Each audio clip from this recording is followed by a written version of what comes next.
Ne predaje se ta majica bez borbe i tako lako.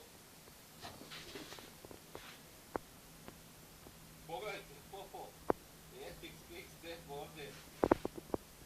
Tony Martin je ovo, da, Tony Martin pokazuje svima, mi smo lideri, od nas je ta plava majica.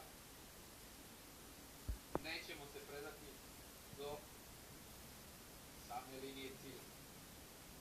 Ima prednost Cavendish, 10.64 su sekunde koje se dele na liniji cilja, bonifikacije, Farvalas na čelu, Lampreja, da je gotov Cavendish ovdje sada u ovom guranju, evo, kreće Nibali u sredini, je skroz ruk, kako duva vetar, kako ih je sad.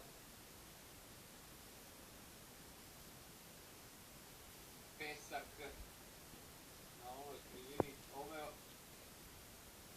Mislim da ovdje sada Nibali radi za nekog od svojih vozača.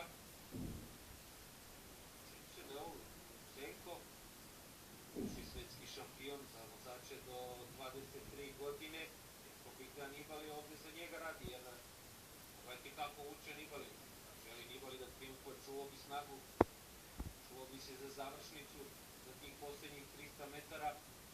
Valverde se gura tu na vrtu, u belim naočarima iz Sky tima, Geraint Thomas, čini se da je sam tu Geraint Thomas, Kaćuša prolazi sa spoljne strane, evo posljednji kilometar. 6% odavde do 300 metara do cilja. Da vidim guranje. Kaćuša cela sa te desne strane, Proršev je tu, ruski šampion, tu je Valgren, danski šampion. Giant Alpecin sada diktira tempo sa strane Visconti, čini mi se da ovo pokušava skok, napad, Valverde u sredini na toj bijeloj liniji, prekidanoj liniji.